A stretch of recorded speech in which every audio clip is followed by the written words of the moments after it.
And I've just been asked to introduce most significant change, and we're going to get you to do an exercise because we know that people in this room, you are doing co-production, whether you call it that or not, and you're changing lives, you're changing the way people think, you're changing the way people do things, and we want to capture those little narratives, your little stories, and learn from them. And this is what most significant change does, really. It's around evaluation that starts with the people rather than with the people at the top, and it's a grassroots, and it goes up rather than is it put on to people. I know when I've been a social worker and I've worked in children's homes and different things, it's usually the auditors who come in, and it's something, evaluation is something that's done to you, and it's terrible. It's a horrible feeling. You think, well, I want to know I'm making a good job, but it's something that's done to you and you're not part of it. And one of the key principles, it's really interesting when you look at the research around evaluation. There's an approach called empowerment evaluation, and that says basically if you're evaluating any project, the values of the evaluation, the way you approach evaluation must mirror the values of what you're trying to evaluate. So if you're looking at co-production where people are working collectively together, you've got to use an approach to evaluation that mirrors the way people are doing things, not something that is alien and sort of kills it. Does that make sense? So it's a storytelling approach. So it's focused primarily on stories. Now, this is really interesting because there's loads of research, and more recently, people have known for years that stories are really important. But neurology now, people, when they study the way the brain works, we are hardwired for narrative. Story is the way we make sense of the world. And one researcher says, we so much use story to make sense of the world that even when we're asleep, we start telling ourselves stories about it. So we live and breathe stories. And we did a research project around how people use evidence in practice. And we found people never remember bullet points, but they always remember the stories. And so there's something around the power of stories. And that's what it based this methodological approach, and it is based on. And it's really like in the spirit of newspapers, they grab you, don't they, stories? You can't resist a story. They think, oh, Roundhouse stands defiant. You're drawn into, you get a punchy title of story, I want to know about that story, and you're into it. Well, it's the opposite of metrics, really. Usually if you get graphs and charts, people, that's where they all head for the door. So that's part of it. Now, the most significant change, it's a particular approach to evaluation, and it's really for evaluating social change programs. It's things where you're involving people trying to do things differently to make the world a better place, really. And it's used a lot in international development, and which is very complex. You can imagine really complex work. And the thing is, often we use these words like co-production or well-being or prevention, and we're a bit like fish. We think we're talking the same language, but we might not be. We're slightly different. We're like fish all at an angle. And the danger is when you've got a shoal of fish that are all at slightly different angles. Once a threat comes in, you all split into different groups, and then you get eaten by the sharks.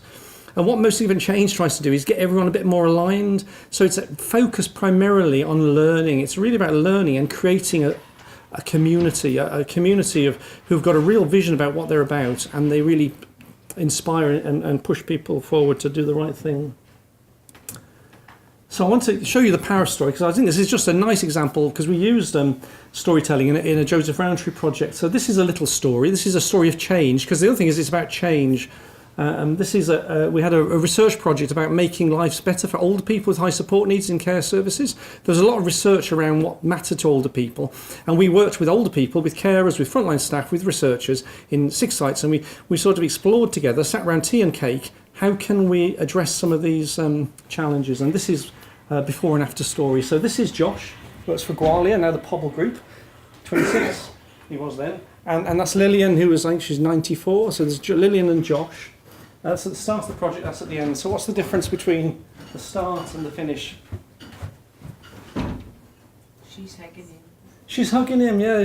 This is really important. They're really cutched up, aren't they? And this was interesting because when we work collectively with people, the staff said, well, we want to be... The older people said, we want the staff to be our friends, but then the staff saying, we're not allowed to be friends because of professional boundaries. And we had all this dialogue around, and what do we mean by that then? And basically, Gwalia, they changed their policy from professional boundaries to sharing lives because they realised relationships are at the heart of good care and support. So, and Lillian's lovely, she's Welsh, first language Welsh speaker, and she talked about cwtch, and she said, actually, cwtch means more than just a cuddle. It's about creating a safe space. She said, under the cupboard of our stairs, we had this cwtch and star or something. It's the cupboard when the bombs were coming over. You'd go and hide under the stairs. And it was lovely how she shared her stories, and through the storytelling, we changed. So basically, yeah, they're more cwtched up. Anything else? They're out and about. Sorry? They're out and about. Yeah, they did swap around places. It's interesting. This was 2 extra care complexes, and basically we got the 2 together, and they love that. So this is in one of the sites, and that's in the other one. And everyone says, "Oh, that's a much nicer one." But they're both nice extra care complexes. But if you notice, they've swapped places. You notice they swapped places, and that was a significant thing because at the start, you see, Josh thought it's all about looking after Lillian. That's my job. I came into here to look after Lillian, but through the project, they realised Lillian wanted to look after Josh. So that's it. So and how did she look after Josh?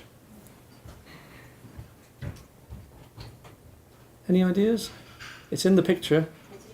She knitted him a hat. So that's it. She did, and it's made out of a mohair wool, and she put a little Welsh flag on, and she was so pleased with this. And Josh loves his hat.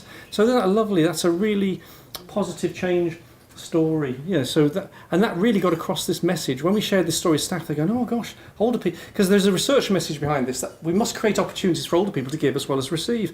And it goes off the head, and you go, "Oh yeah, I must." But when you hear the story, you think, "Oh, I know, I got it now." And then how can we do? And you create your own stories from that story. There's also a sad story with this as well. We call that a magic moment, and there's a tragic moment about a cup of tea. Anyone know what the cup of tea story is for Lillian? What happened was Lillian said, "I've got another story for you." She said, "When I first came into this extra care place, I was in the day centre part of it, and I went to pour a cup of tea for the person next to me, and somebody in the kitchen said, 'Oh, stop that. Health and safety, the service users aren't allowed to pour cups of..." So she was really hurt by that. She didn't tell them at the time, but she said it really knocked my confidence. And of course, when that story was shared with the staff in the kitchen, they said, "Oh no, we didn't mean to upset her like that. No, we were only looking after her." So again, they've changed the regime in the kitchen. They've got little teapots now instead of the big teapot. So again, it was the story that actually got people to do change, and that's basically at the heart of most significant change technique. So the key principles, it's just one method evaluation. The important thing is this doesn't throw out the numbers. It's not saying you don't gather any numbers at all. It's all about stories. It's just one method, but it balances that I think, an overemphasis on the numbers. It's a systematic focus on story. So it is systematic. The idea is each of you now, if we gather your stories, they'll be structured, and they'll all be structured in a particular way so that you can actually then aggregate them and you can use them you can gather data from them. It's very participatory, so it's actually led by the people. It starts with stories from the front line. It doesn't start with standards or outcomes, national wellbeing outcomes. It starts with the narratives of the people at the front line. And it's focused, and this is the most important thing, and this is so important, I think, it's focused on learning, not performance, or what they say in Scotland is on improving, not proving. Because the minute you go proving, you're going to gain. It's like I was saying, when we had this conversation about if you're going to have to show the cost benefits of your project, you'll play the figures. You'll be able, because especially if you know there's another project down the road that's doing in competition with you, you'll put in all the numbers. They'll generate all the right. It's wrong, isn't it? And it stops you being honest. And if you focus on learning, you can be honest about your successes and your failures, which is a really important thing. And it's about dialogue. A lot of this is around, okay, we've gathered the stories, let's talk about them, and how do we learn through talking and sharing stories? And we do that by saying, which is the most significant story? Because I would say, oh, that's the most significant story. And then Simon will say, well, no, it isn't. I think this is the most significant story. And then you go, oh, it's interesting. Why do you think? And then you get the dialogue, and then you get the learning, you see. So and we've been working with guys in the education department in Cambridge University. So this is not airy-fairy stuff. This is based on sound research that how humans learn through talking and think. They call it interthink, where you work together. So, and you can actually use all the stories. So you can talk about the stories, and then you can put them all down one column here, and then you can code them against themes. So you might say we want to, and you can code the story. So you can gather data from stories. It isn't all, you can actually get numbers out of stories if you do it carefully. So when to use it? You use most significant change in complex and emergent development work where it's sometimes hard to predict the outcomes. And I think this is really important when you're doing co-production or working in communities. You can't predict. You put your milestones there, but they become millstones because actually the minute you start working with people, things start changing and things appear that you couldn't have planned for. And all the best community development workers will tell you that it's emergent and it comes out of having a vision and principles and trying something and then learning as you go along rather than thinking you've got this... I come from a local authority where we had Prince 2 project planning. It killed development work in the local authority. Actually, we had loads of papers and loads of project initiation documents, but people just gave up the will to live, really. So where the focus is on social and cultural change, because it's around this idea of people learning and dialogue. When you want to be truly participatory and when normal monetary evaluation doesn't fit, and I think all that numbers and putting the price on making a difference to somebody's life is so almost impossible. So the right environment, And this is important, and Martin O'Neill, who's one of my colleagues from Cardiff University, who's here and says this is really important. You do need commitment from senior managers, because if you've got senior managers who are only interested in numbers, and even the fact that they're fanciful and made up and pseudoscience, if that's what they want, that's going to be a struggle. You need people who are back and support the methodology. And we've got this in Monmouthshire and Pembrokeshire. We're doing some work at a high level and starting with grassroots, but we've got buy-in from senior people in those two local authorities and in the health board. And the important thing is it's acceptable to discuss things that go wrong as well as the successes. That's really important. We learn from our mistakes, our errors. A willingness about everyone to learn and change their mind. So this is not something you come into if you think you've got the answer to everything. The idea is you think you've got a perspective and you can learn from others. And it's the idea you want to be creative and experimental. It's when you want to try things out, and a bit of that and a bit of this, and you're learning as you go along. So it's very much a learning process. And I'm glad you put caring in terms of the co-production definition, because the guys in Cambridge, they gave us this definition of dialogue, and I think, isn't this lovely? This is the heart of the most significant change thing. It's gathering stories and then dialogue, and this lovely definition, responding to others as if they really matter, and building dispositions to seek out, value and learn from the differences between us. Now, isn't that lovely? I buy into that. I love that. I want to go into a place where I can say what I genuinely think, and you might not agree with me, but you're fab and I'm fab, and let's talk together and let's see how we can learn. And that's what most significant change is about. It's about genuinely having meaningful dialogue, not just hiding behind smoke and mirrors metrics. Yeah. So the 10 steps, and we're going to focus on this afternoon just 3 other steps. It's a dead simple thing, because this was developed in Bangladesh in a complex community development work. A guy doing some research, he was doing his PhD on emergent community development work, and this came out of it. You raise interest, like by talking like I am now. Then you can do this. You can have your domains of change. You can say, well, we need to show that people are working more together, or people are a bit happier or something. So you can have these broad things, but you've got to be very careful you don't box it in, because often when you start developmental work, some of the best things are the things you never predicted, but you can do that. Then you have a reporting period, because this is a bit like action learning. It's iterative. The idea is you gather stories, you talk about them, then you gather some more stories, you talk, and it goes around and around in a cycle. So you want to work out how you do that. Some people do it in every 6 months. They say, we'll gather some stories, we'll talk every 6 months, we'll do some more stuff, and then we'll gather some more stories, and then we'll have another conversation. And the idea is you collect significant change stories, and that's what you're going to record this afternoon. We gather those. Then you have a conversation about them, and you select them, and you say, okay, which of these stories is the most significant change story? And then you feed back. The lovely thing about this is once you've done that, once you've got a group of people who've talked about the stories, they have to say what they've learned from the stories, which story they picked, why they picked it, and then all of that information and possible recommendations goes back down to the people who gave the stories. And these panels they use in most of the change are usually the influencers, like the people who's talking this morning from health. They need to hear the stories from the front line. They need to talk. They need to learn, and then they need to tell the people who gave them the stories what they've learned from their stories. So you can see how participatory the whole process is. Then, if you do pick the key stories, it is important to verify. You don't verify all the stories, but imagine if you're using a story as saying this is a really good example, and then you find out it was, because we all can embellish stories, can't we? I know I've done that. You have one little story and you make it into this wonderful case study, and it's actually not quite. So that you do have to verify stories. You can quantify them through qualitative, it sounds jargon, isn't it? Qualitative data, but it's not complicated. You can code stories against particular themes. So that's it. So the story collection, this is what we're going to be doing in the next exercise. I think I've got about 12 minutes here. Right, so the essential questions in the collection process, and this is what you'll be asked. Looking back over the last 6 to 12 months, what good or bad changes have come about as a result of your co-production work or whatever, or working with service users, or working with people, or working with colleagues in health? So that'll be the sort of question. Now you might say, nothing's changed at all. That's fine, because that's often the way. I know I worked in local government, so I'm used to lots of talk about change, but actually not a lot changing.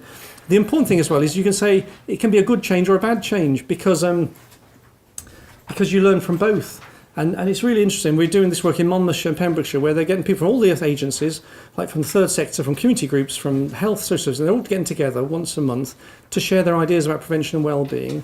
And it sounds good, but then actually there could be a negative thing in that. It could be like, I'm really stressed the other 4 days of the week because I've got so much to do in my day job. It's really nice meeting these people. So do you know what I mean? If you're doing something, you want to know whether it's helpful or not. And it's not judging it or being critical, it's just being honest. So in your opinion, and then what happens is you say, well, that's changed. I know health people better, or I've done this. And then the interviewer then would say, in your opinion, which of these changes is the most significant and why? So you get a very personal narrative. You say, well, this is the most significant. And it's because I felt really loved when they did that to me. That made me feel really good about my job. And so you get the personal, and that's really important, because you can learn loads from, and in terms of motivating people, where they're coming from. And then regarding a most significant change, and it's a simple question. You say, what was it like before? What's it like now? And what do you think happened to make the difference? And that's it. You capture it in that structured format, and that is a most significant change recording. So it's not complicated. And say they use it in developing countries in development work. So it's not asking. It's not like giving one these horrible, complicated questionnaires that you can get sent, and people haven't got a clue what the questions are. It's hopefully that's quite simple, isn't it? Does that sound simple? And people nodding, or yeah. So who do you collect the stories from? Well, it's interesting. You can. It's all about change, and there are all sorts of different aspects of change. So it can be individual change. So it can be about what's happened. Like we work with this person and really closely, and then I was talking to somebody this morning. They said it was after 6 years actually something happened, but there was a change process, and it was a changed life for the individual. But it can be your own change. Like I think differently now because of this. I actually used to think this, but now I think this. You can also have group changes. You can say, well, the care home used to be a bit like this, but now we're a bit like this, or the team tend to seem to be, or it can be institutional, sort of organisational, so it can be all sorts of aspects of change. So, and this is another really important point, again, because we love stories, but the danger is we can grab and run with them, and I've seen that, again, in the local authority, especially if they're nice stories. Everyone loves the good stories, don't they? So we grab them, and then we use them for publicity, and suddenly somebody's story's been put in the newspaper, and the person hasn't got a clue that their story is being shared. There's a whole ethical issue around if you capture people's narratives, you've really got to get consent to share them. So you need to explain to people why you're gathering the stories. Then you need to check if they give consent for them to be shared. You check if they want to be anonymous. We had a lovely project with dementia, with people involved in dementia. One of the guys, because in research we're really precious about confidentiality, we always, it's Mrs. A or Mrs. B, and actually this guy George, because his name was George, he said, I want my name on it. I don't want you to call me Mr. Z or something.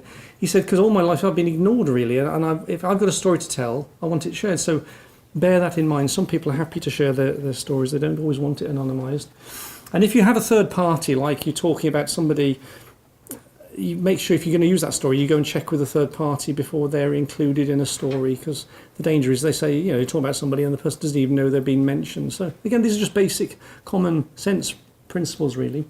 And what we find in most significant change, if you get a really good story, sometimes that does go in the press, and right at the end of the process, if it does, then go back to the person and say, your story's been really helpful. Would you mind if we share it again? So again, it's just a quick thing on ethics, really quick. Different ways to capture. There are different ways to capture the stories. I know everybody here could actually think from their own practice. They can just take it straight away and say, well, I remember, and they can give you a story, because we all work with people, don't we? And it's whether we work with colleagues or whether we work with service users. You can write down your own stories from memory. You can actually, and this is what we're going to do this afternoon, we're going to do an interview process where you have a simple semi-structured interview with someone and you gather the story. Or you can do it in group discussion. This is quite useful. We've got a big group. We find if somebody tells a story in a group, other people say, oh, that's a good story. I've got one like that. Or I've got a different story, a slightly different one I want to tell you. And if you record that, you can actually record a group discussion and you can get loads of stories out of a piece of group work. And then we found sometimes service users and people in the community write their own stories. They say, I don't want you interviewing me, and I've got a story to tell, and they can elicit that direct. I know we've got not everyone's like that, but some people are very vocal, aren't they? And they're quite confident to give their story. And so again, there's no one set way to do it. And the good MSc story has the background information, because what happens is these stories, if you think these stories are going somewhere, they're going to go to this panel of people who might not know the person in the story. So you've got to really capture, and they're only like half a page. They're like a paragraph or two. They're not big case studies. These are little stories. You have to have some background, so people need to understand the context. So this was about children. It was the children in a rural setting and whatever. So you got a bit about the background. Then a description. So what happened, the beginning and the middle and an end to the story. And then the significance, why it was a significant story. And that's the key in a good story. So story selection, which is the second part of the exercise. Is that all right? Is that clear? And we're going to talk you through doing that. And we just to make you feel a little comfortable, because we did this last week in Cardiff, and actually people were brilliant, and the stories that came out were great, because you could see some people were a bit nervous, thinking, oh no, I haven't got to write a story, but actually weren't they lovely stories? They were fantastic, and yeah. So that's the first exercise. We're going to do that over a 45-minute period. Now the second part is how people talk. Now in the most significant change, normally it would go to, you have a tiered sort of series of panels. So those stories go to an initial panel. In Monmouthshire, for example, they're going to do a regional panel. So North Pembrokeshire, South Pembrokeshire. And they're going to look at the stories. And then they're going to choose some stories. And then those few that they select are going to go up to a service board or something, who don't meet very often and are very busy people.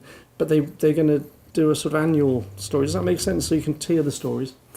But the idea is these groups of discussion, this is where the dialogue learning takes place. It's based on this idea of the elephant. Does anyone know this metaphor of the elephant and the 6 blindfolded Chinese people? No. Probably. No, this is really good. This was shared with us. Again, the guys in Cambridge said this is what dialogue learning is all about, right? So it's a Chinese fable. This is an elephant. And these are people around an elephant. They're all blindfolded. This person's holding the spear, and they go, they're holding the tusk, and they go, it's a spear. And the person at the back's holding the tail. He goes, no, it's not a spear, it's a rope. The person touching the elephant goes, no, it's not a rope, it's a wall. And then the person touching the leg says, no, it's a tree or a pole. And they start fighting, and they argue with one another, and they just basically end up punching each other. And that's how dialogue often happens. People aren't very good at talking together, are they? They're not. I know. And again, in our research, we found again and again, people assume when you put people together in a room, they're good at talking together. They're not. We really need help with it. But all these different viewpoints give you the big picture, and that's basically what the panels are trying to do. So you want to value different perspectives. You want to question and challenge each other. You want to learn from the stories and from each other to develop a common understanding and language. And if you're trying to take a movement forward or a new initiative you don't implement the Social Service and Wellbeing Act, you grow it. You've got to grow it. Implementation makes it sound too simple, really. And you do it through common language and common values and talking. So it's all this idea you're working towards consensus. You might not always get it, but that's what you work towards. Quickly, 3 types of talking, because this is useful to know. Disputational talk, which is like the House of Commons. I'm right, you're wrong. If only you listen to me, you'd be okay. So it's that arguing one another. And they say, that's not helpful, that's not good if you're doing dialogue learning. Cumulative talk is where you're in a meeting and you're all nodding and you're going, oh, yeah, oh, that's very good, very good. And then you walk out the meeting and go, oh, I didn't agree with that.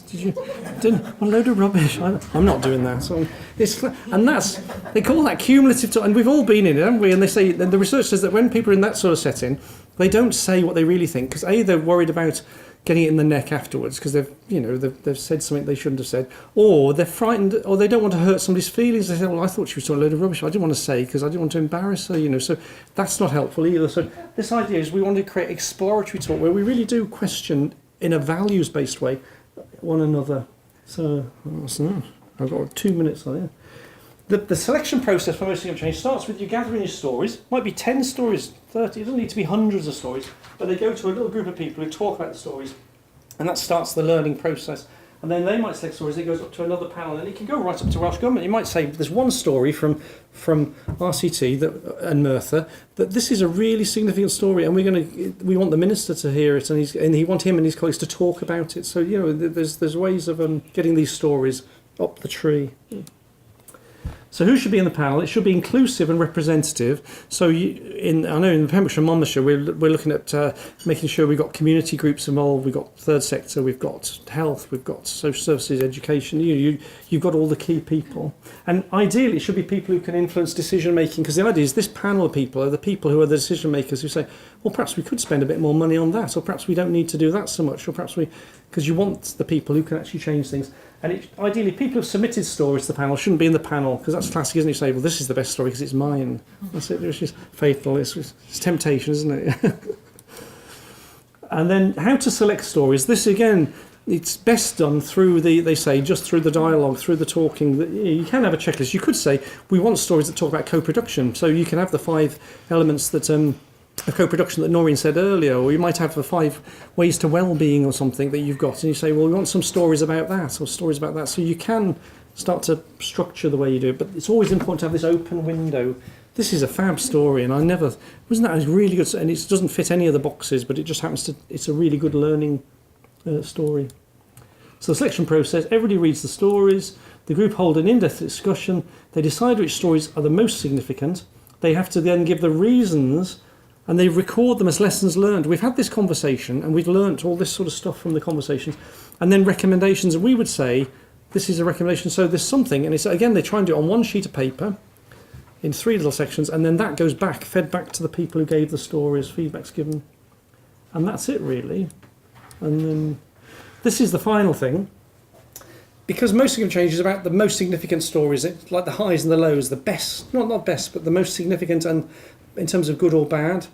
And the danger is you can miss out all those little stories, the in between, the average stories. But there's another step in most significant change where you have all of the stories, and then you can code them against different outcomes. So you say there's 36 stories that talk about relationships. There are 54 stories that talk about women in, or you can code it down to that, or this is children's work. So you can actually start to get some, and the numbers people love that then, because you can start to say, well, we've got lots of stories from children. We haven't got many older people stories. We've got lots of rural stories, but we haven't got any urban stories about, and so you can see how you start to play around, and you can start to create data out of stories, and that's it. Gosh, sorry, it's a bit of a rush through. Is that okay? So that was 25 minutes, is that right? Is that okay? Yeah.